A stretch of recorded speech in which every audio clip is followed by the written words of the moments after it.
Over the past couple of weeks on this channel, we've been looking at different NBA teams and wondering about what their possible ceiling can be. And to me, there is no team that is harder to predict than the Golden State Warriors. Now, don't get me wrong, the Golden State Warriors have a ton of talent. I think they have a pretty good team. They've had success in the past, but where the hell are they going to end up? And this is such a weird question that we have to ask because just a few years ago, there was no possible conversation of any other team coming out of the Western Conference than the Golden State Warriors.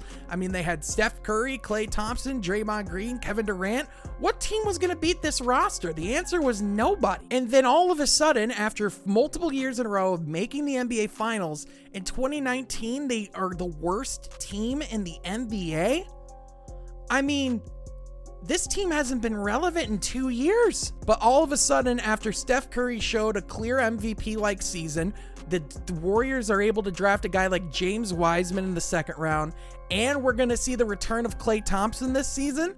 It's hard to not be intrigued and, quite frankly, excited about what possibly could be happening with the Golden State Warriors. And in today's video, I kind of want to talk about how good exactly can the Warriors be?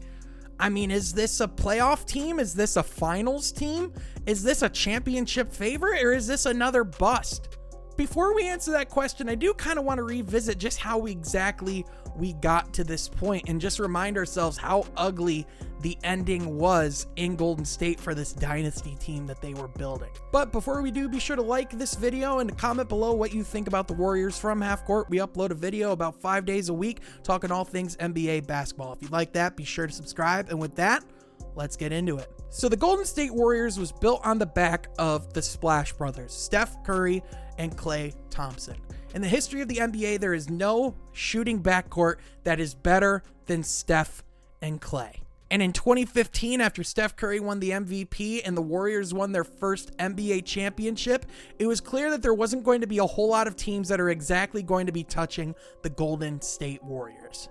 And in the next season, after winning their first championship together as a crew, they go out and win 73 games in an NBA season, only to fall short and blow a 3-1 lead in the NBA Finals to their foe, LeBron James and the Cleveland Cavaliers, ultimately making the Warriors decide to make a change, bringing in Kevin mother-loving Durant. You thought I was going to say something else, didn't you? And once Kevin Durant came into the Golden State Warriors, quite frankly, it was just a wrap. The Warriors were able to win the next 2 championships easily, facing the Cleveland Cavaliers both times and only losing 1 combined game to them through those 2 final series. It was just never really in question. But one thing that we've seen throughout the NBA is that over time, players that make it to the finals consecutively multiple years in a row generally seem to eventually break down, get the injury bug, or honestly, these teams just tend to fall apart and with not really a whole lot of explanation as to why. That wasn't the case with the Golden State Warriors. We very much know why. A lot of the issues that stemmed to the Golden State Warriors started with the beef between Kevin Durant and Draymond Green, which ultimately saw Kevin Durant leave the Warriors after the 2019 season, heading to the Brooklyn Nets. This was a pivotal moment for the Golden State Warriors, as this meant they were losing one of, if not the best player in the world, and it was the beginning of the end of this current built Warriors team. But that's okay, because the Warriors have Draymond Green, they have Steph Curry, and they have Klay Thompson. As long as they have those 3, they should still be contenders, right? Except it wasn't really the case at all, as since this team has broken up, Steph Curry and Klay Thompson have not even been able to play a game together. Klay Thompson unfortunately tore his ACL at the end of the 2019 NBA Finals, and as he was gearing back to come back to the court last year before the 2020-2021 season, Klay Thompson unfortunately tore his Achilles, suffering 2 of the worst injuries that you can have as a basketball player back to back. The Warriors didn't only have to learn how to live without Klay Thompson, but they had to learn how to live without Steph Curry as well, as he broke one of his hands 4 games in to the 2019 NBA season. He did ultimately make a comeback towards the end of that season, but he only played 1 game, and then the season was shut down due to COVID, and then obviously the Warriors were not good enough to be invited to the bubble. Shocker. People seem to forget that Stephen Curry was the greatest shooter to be alive and is one of the greatest players to ever touch a basketball. So Steph Curry decided that it was about damn time that he would go out and teach these people who exactly he is. And that is exactly what Steph Curry did in the 2020 NBA season. Steph Curry went out and averaged 32 points a game, 5.5 rebounds, 5.8 assists on 48.2% shooting from the field. Steph Curry towards the end of the season looked like the MVP of the league, and in my opinion should have been the MVP of the league. Nikola Jokic was absolutely deserving, don't get me wrong, but hot damn, Steph Curry showed up and he showed out. Steph Curry played so well that he willed this Warriors team to a play-in appearance, unfortunately being beaten by the Los Angeles Lakers and then by Ja Morant and the Memphis Grizzlies, making it the second year in a row that the Golden State Warriors would be watching the playoffs from home. It was clear over the last couple of years that this Warriors roster was a lot younger than they were, and also just they didn't have the depth that they used to before they had Kevin Durant. Because when they didn't have Kevin Durant, this is a team that was full of great defenders, shooters, a lot of depth, outstanding players, and from top to bottom, this Warriors roster had really good players. But then when you bring in another max salary guy like Kevin Durant, you have to pay him more, you have to pay Steph, you have to pay Klay, the team got expensive, and you just rely on a lot of minimum contract guys to fill those spots and come chase a championship on a little bit less cash. Only problem is you're not going to get those guys to sign when you don't have Kevin Durant, when you don't have Klay Thompson, and then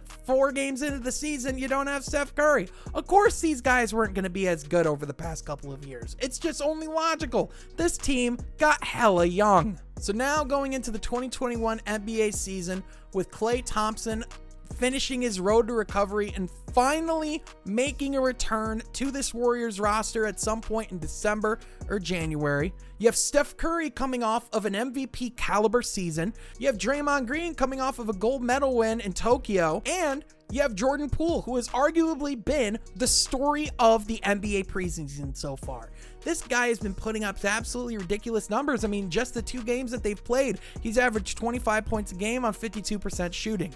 He's shown that he can really handle the ball. He can shoot with the best of them. He's showing that he can create his own offense. And if this is something that he can do in the regular season, I think this is going to be a really dangerous Warriors team, especially with the talent that they already have. To have another guy that can create his own offense just seems a little, quite frankly, unfair. Now, let's stop the brakes. Let's pause. Let's remember, this is the preseason. Jordan Poole hasn't really shown us that he can do that to a high level in the regular season just yet. So until it's seen in legitimate basketball, when those starters are on the court at all times, when you see a lot of these guys getting more shots, I mean, let's be honest, Steph Curry is probably going to average more points this season than Jordan Poole. I'm going to go on a limb. I feel pretty comfortable saying that. However, if Jordan Poole is a great 6-man candidate for this Warriors team, I think that they're going to be pretty dangerous. As far as for the expectations for Klay Thompson this season, I think that is really up in the air. I think Klay Thompson still can very much be a version of himself, but let's be honest, the guy hasn't played basketball in almost 3 years now. He's had 2 injuries that are absolutely devastating back to back. He's been recovering this entire time. And so to have this opportunity to sit out a couple months, get his strength back, build himself up, play basketball again in a 5-on-5 setting, I think Klay Thompson is going to be just fine. At the end of the day, athleticism might be going away, but the thing that doesn't ever go away from a guy like Klay Thompson is his ability to shoot the ball. And as long as Klay Thompson can still shoot the ball at a super high level, he's going to be just fine. And his ability to defend, his defensive instincts, he's the kind of guy that could last through these types of injuries. If there's any guy in the NBA that is tough, it's Klay Thompson. Klay Thompson is extremely tough. So I don't expect anything to really seem off with Klay. I'm expecting a pretty solid campaign out of him this year. The other thing that's going to be really interesting for the Warriors this year is going to be James Wiseman, especially how he comes off shoulder surgery, when he comes back into the lineup, how is he going to look? Because there's going to be a lot of questions facing Wiseman. He was the 2nd overall pick in last year's draft, and let's just call it the way it is. He didn't exactly look up to expectations. He didn't exactly show last year why exactly he was the 2nd overall pick. I mean, he did have flashes where the guy looked absolutely brilliant, and he does have the ability to run to the rim, but that's kind of about it right now. I mean, if we're to look at his draft class alone, he wasn't even the best center drafted. Isaiah Stewart was the best big man drafted in that draft, and he was drafted 16th overall. 16th overall to the Detroit Pistons, I may add. But he outplayed James Wiseman when he was on the court. Let's just say it. And to be honest, I'm really not worried just because of the fact that James Wiseman was drafted in the Warriors system.